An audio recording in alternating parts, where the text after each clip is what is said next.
78 వసంతాల స్వాతంత్రోద్యమ స్ఫూర్తిని కొనసాగించాలని కోరుతూ సిఐటియు ఆధ్వర్యంలో కాకినాడ జిల్లా కచేరీపేటలో స్వాతంత్రోద్యమ సాంస్కృతిక ప్రదర్శనలు జిల్లా కోశాధికారి మలక రమణ అధ్యక్షతన నిర్వహించారు. అంగన్వాడీ ఆశా ఉద్యోగులు ప్రదర్శించిన కళారూపాలు ప్రజలను ఆకట్టుకున్నాయి. బుర్రకథ రూపంలో కార్మికుల సమస్యలను ప్రదర్శించడం అందరినీ ఆకట్టుకుంది. రిటైర్డ్ టీచర్ నప్పుడు బాలరామకృష్ణ హాస్య చలక్తులు నవ్వులను పండించాయి. అర్జున్ నగర్ విద్యార్థులు డాన్సులు ఆకట్టుకున్నాయి. జెండా ఆవిష్కరణ అనంతరం రాజ్యాంగ పీఠిక చదివి ప్రతిజ్ఞ చేశారు. ఈ వేడుకలకు ముఖ్య అతిథిగా సిఐటియు జాతీయ ఉపాధ్యక్షురాలు బేబీ రాణి హాజరయ్యారు.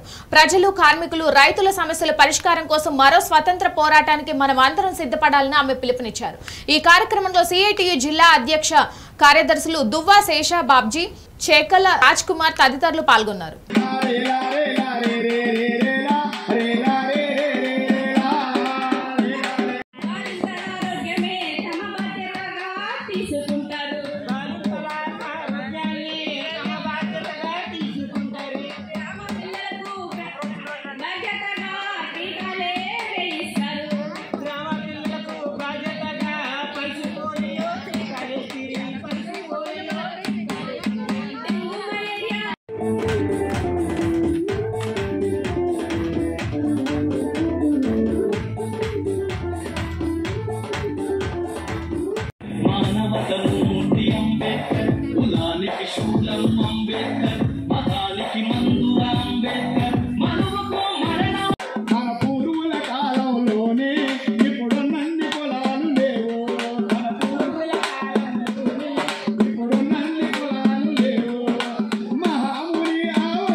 You